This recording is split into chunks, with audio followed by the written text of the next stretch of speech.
Olá, irmãos e irmãs, bem-vindos ao canal Tempo do Fim. Hoje eu quero apresentar a vocês um documentário aprofundado sobre o Projeto 2025. Muitos estão falando que este assunto do Projeto 2025 está sendo muito repetido, mas cuidado, pois o que tudo indica é que este projeto trará a lei dominical na administração Trump quando for implementado. Jesus deixou bem claro que devemos vigiar os sinais que antecederiam a sua vinda e devemos orar sem cessar. A serva do Senhor disse no livro O Grande Conflito, na página 370, ela diz o seguinte: conquanto ninguém saiba o dia ou a hora de sua vinda, somos instruídos quanto à sua proximidade, e isto nos é exigido saber. Então o que Deus nos exige saber? Da sua proximidade. Saber dos eventos que antecedem a sua vinda.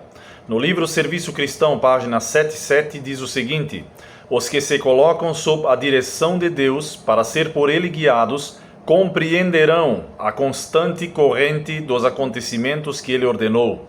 Irmãos e irmãs, Trump escolheu 6 líderes do Projeto 2025 para a sua administração.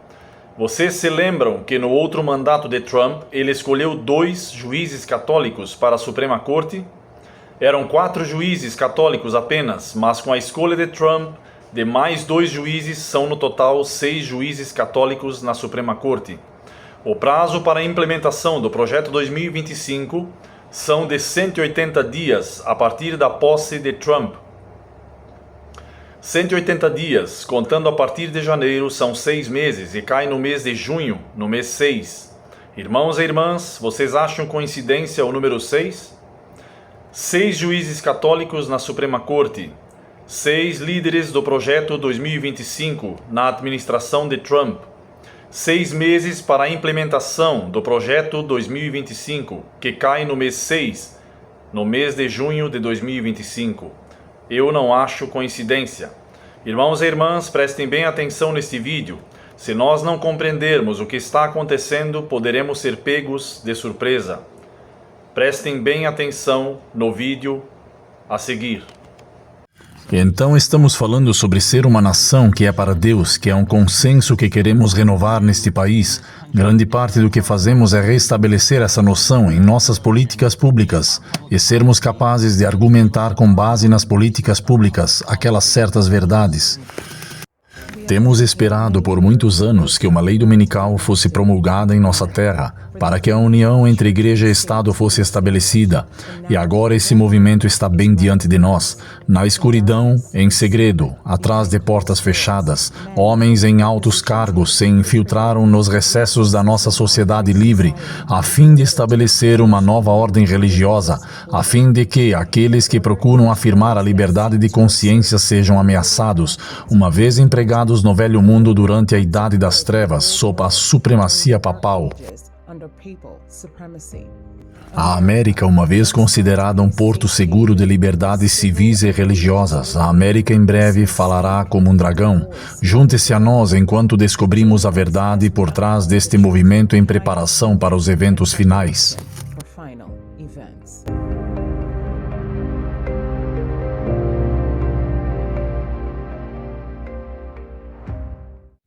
Este documento de 920 páginas daria início ao ramo executivo mais conservador da história americana moderna a ser promulgado. É chamado de Projeto 2025.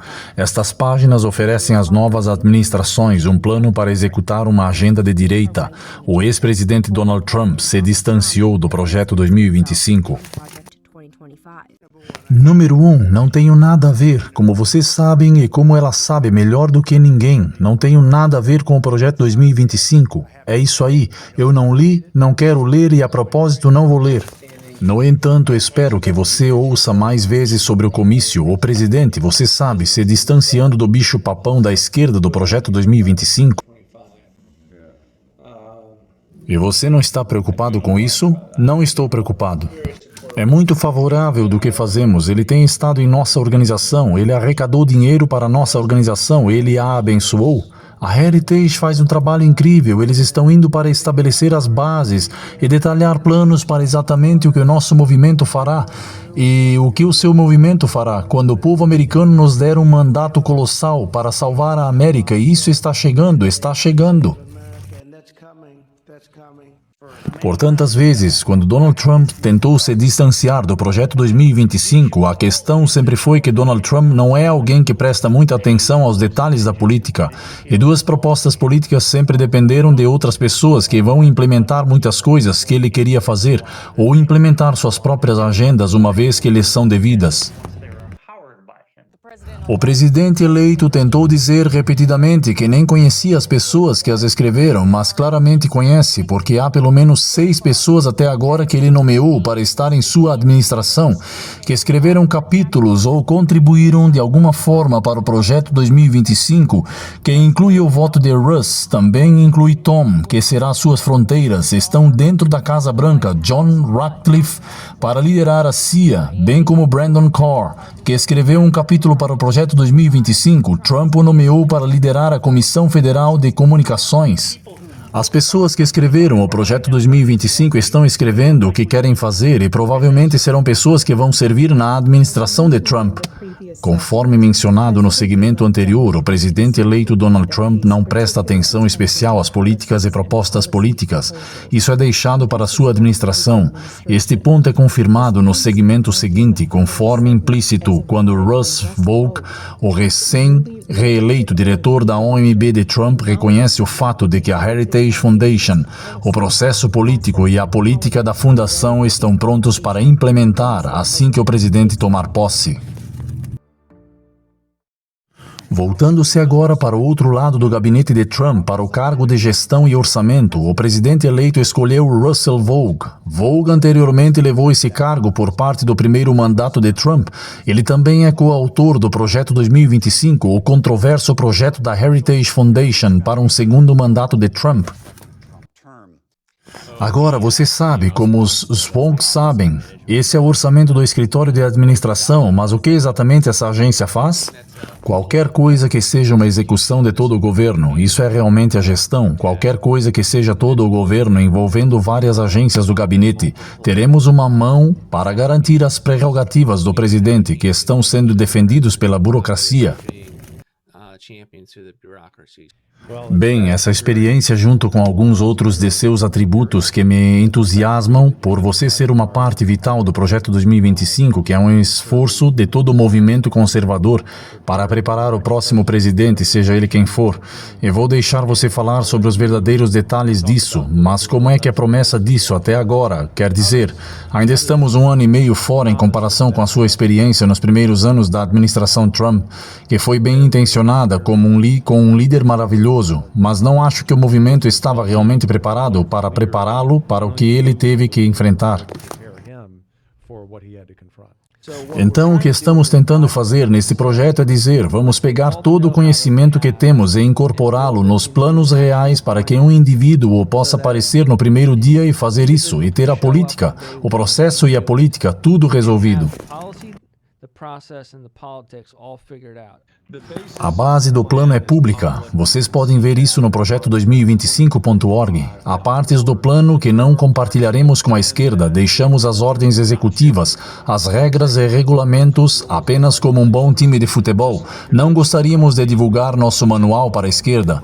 Mas a verdadeira questão é que o próprio Donald Trump vai deixar grande parte da governança do governo federal para outras pessoas.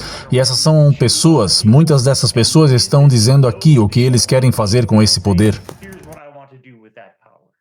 No segmento seguinte, veremos claramente as metas e os objetivos de Russ Vought, conforme refletidos nas políticas e ordens executivas do projeto 2025, para moldar políticas públicas com uma visão de um mundo cristão. E um desses corretivos é que somos uma nação sob Deus. Então falamos sobre ser uma nação para Deus. É um consenso que queremos renovar neste país, que temos liberdade religiosa, mas não pode vir desta noção de que um país não está entendendo a realidade, que tem que obedecer a Deus, e só existe um Deus verdadeiro, e esse é Jesus Cristo, nosso Senhor. Você atingiu a primeira prioridade de nossa organização, que é recuperar uma noção neste país, um consenso de que não somos um país secular, que nós somos uma nação cristã, tal como foi fundada, e que deve ser compartilhada por todos, mesmo que tenham liberdade religiosa para outra fé. Mas na medida em que você não tem esse consenso, você tem uma cultura e uma nação que simplesmente se desintegra. Então, quero ter certeza de que podemos dizer que somos uma nação cristã, e meu ponto de vista é principalmente que nós provavelmente seremos uma nação cristã. Isso está muito próximo do nacionalismo cristão. Podemos, se quisermos, ter imigração legal, podemos conseguir pessoas que realmente acreditam no cristianismo. Isso é algo que é uma grande parte do que fazemos, é reestabelecer essa noção em nossas políticas públicas e sermos capazes de argumentar com base nas políticas públicas essas certas verdades e que a verdade vem da revelação. Isso não significa que todos concordem com ela, mas podemos pelo menos ter cristãos no domínio público político que argumentam a partir de sua perspectiva que eles defendem em oposição a isso, esse secularismo cristão. Tudo o que estou dizendo é que fomos feitos para ser uma nação cristã, deveríamos ser uma nação cristã, deveríamos fornecer liberdade religiosa para todos nesse país, para praticar a sua fé, mas que a Constituição, o sistema não funciona, a civilização ocidental não funciona sem os fundamentos de uma visão de um mundo judaico-cristão, que é a base de todas as nossas leis. Por isso não é antinatural que os cristãos façam parte da esfera política da praça, e digo que é nisso que acredito. Esta é a base pela qual acredito, e para que isso seja refletido em nossas leis e políticas justas. Amamos os direitos individuais. Os direitos individuais fluem de um Criador, mas os direitos individuais devem ser compreendidos dentro de leis saudáveis e apenas sociedades. E essa é uma das razões pelas quais enviamos o Centro para a Renovação, porque olhamos para os últimos 40 anos do nosso país, mesmo na direita conservadora, e dissemos que, você sabe, que somos ímpios, somos em grande parte seculares, pensamos que a economia por si só deveria ser a única decisão de todas. É isso em última análise, não é uma visão de um mundo inspirador para reunir o país. É assim que perdemos nosso país. É quando o certo é que as pessoas que acreditam em Deus acreditam que as pessoas que esse Deus é a medida de todas as coisas, e não o homem é a medida de todas as coisas, que é realmente a divisão continental entre direita e esquerda, quando você tem o direito relutante em articular o que significa ser uma nação sob Deus. Isso é um corretivo que você tem que enfatizar um pouco, mesmo que isso te chame de nomes. Vá para a esfera pública, vá para esta praça pública com amor por sua comunidade e sua nação, e faça o seu melhor para que as leis reflitam o que sabemos ser verdade. No segmento a seguir, Kevin Roberts e outros proponentes do Projeto 2025 descrevem em detalhes uma política-chave que eles procuram implementar para codificar a citação, entre aspas, o sábado cristão no domingo por meio de leis trabalhistas. O que causa nossa explicação recente, ou uma explicação recente que você pode ter visto, você pode ter até assinado, pediu citação, restaurando a nossa nação, uma orientação pública adequada em relação às virtudes do patriotismo e da coragem, da honra e lealdade religiosa e sabedoria da congregação e família, o homem e a mulher, o sábado e o sagrado, e a razão e a justiça. Estamos caminhando para uma teocracia. Foi uma grande característica do Projeto 2025 e fez isso de muitas maneiras diferentes. Então eles têm disposições para codificar efetivamente o sábado cristão no domingo, penalizando os empregadores, forçando-os a pagar horas extras, se um funcionário for convidado a trabalhar no sábado cristão. Hoje tive um amigo muito querido, alguém que foi, acho, um mentor e realmente me ajudou a me pastorear na vida em DC, de uma maneira muito grande que tivemos sobre Jonathan Berry, que é sócio do partner Boyden Gray e Associados. Foi amplamente inspirada por esse documento aqui. Estou segurando isso no vídeo do YouTube, o que é o capítulo do trabalho e agências relacionadas no primeiro pilar do livro de políticas da Heritage do projeto de transição presidencial, o Projeto 2025. A proposta que está em nosso livro é alterar a Lei Federal Básica de Horas Extras, leis de normas trabalhistas federais para exigir que horas extras sejam pagas por todo o trabalho feito no sábado.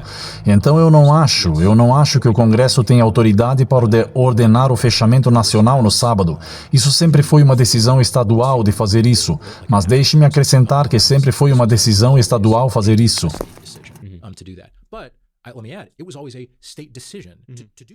A profecia bíblica profetizou nos últimos dias sobre a América, o cordeiro, a segunda besta que falará como um dragão. Nesse segmento final, tomaremos um vislumbre da mentalidade daqueles que estão por trás desse movimento e da ferocidade com que procuram alcançar sua agenda. Mas a noção de que vamos resolver isto apenas seguindo a forma como fizemos nos últimos 40 ou 50 anos, de nosso lado pensando, isto é, apenas vencemos este processo judicial, tudo terá sucesso, nós estamos prontos com os tipos de planos de batalhas necessários para salvar o país. O que estamos fazendo aqui é construir não apenas para 2025, Steve, mas para o próximo século nos Estados Unidos, e é por isso que a MSNBC e aquele professor de história perderam suas mentes sempre amorosas, porque nunca viram a direita política ser tão organizada, focada, tão racional sobre tomar o poder e realmente usá-lo de forma adequada, já que a Constituição diz que nós vamos. Para salvar nosso país será um confronto. Se você não estiver disposto a contar o custo, eu não quero servir com você.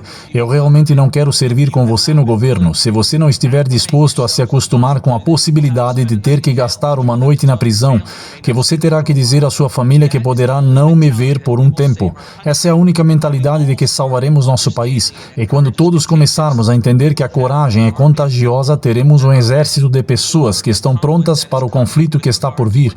Em relação ao que a esquerda irá jogar contra nós e os tipos de políticas e propostas, todas constitucionais que são necessárias para que possamos permanecer na brecha.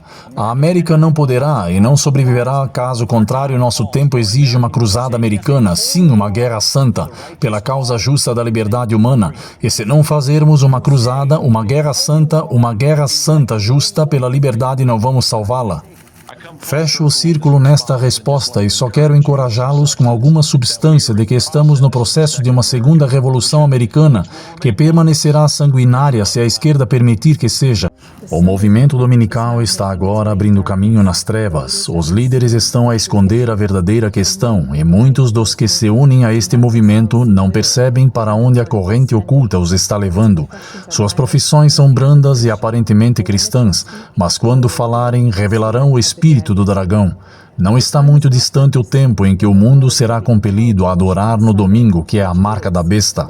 O sábado será o maior teste de lealdade, pois é o ponto da verdade especialmente controverso. Quando o teste final será exercido sobre os homens, então a linha de distinção será traçada entre aqueles que servem a Deus e aqueles que não o servem.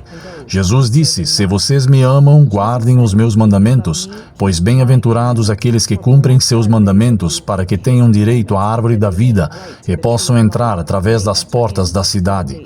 Portanto, lembrem-se do dia do sábado para santificá-lo. 6 dias trabalharás e farás toda a tua obra, mas o 7º dia é o sábado do Senhor teu Deus." Como vocês puderam ver, irmãos e irmãs, será um milagre de Deus se passarmos o ano de 2025 sem a crise da lei dominical. São 180 dias para a implementação do projeto 2025, 6 meses.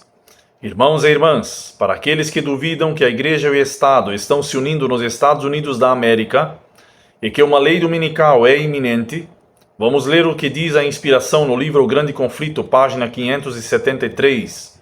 E diz o seguinte: "Até aqui, aqueles que apresentavam as verdades da mensagem do terceiro anjo foram muitas vezes vistos como meros alarmistas. Suas predições de que a intolerância religiosa teria o controle nos Estados Unidos, de que a Igreja e o Estado unir-se-iam para perseguir os que guardam os mandamentos de Deus, foram tidas como infundadas e absurdas. Declarou-se com segurança que essa nação nunca poderia tornar-se diferente, de que sempre tem sido defensora da liberdade religiosa. Mas ao ser a questão da observância obrigatória do domingo amplamente agitada, o evento tão longamente duvidado e descrido é constatado como às portas, e a terceira mensagem produzirá um efeito que não poderia antes ter resultado." Irmãos e irmãs, que nós possamos estar preparados para o que está por vir, como uma esmagadora surpresa, Pois quando a lei dominical for imposta, o tempo de graça termina para os adventistas do sétimo dia, e a preparação acabou para os que tinham grande luz. Irmãos e irmãs, preguemos as 3 mensagens angélicas, que Jesus está voltando. Vamos nos consagrar, vamos orar, vamos jejuar e buscar a Deus como nunca antes, porque a nossa redenção se aproxima. Maranata, o Senhor logo vem.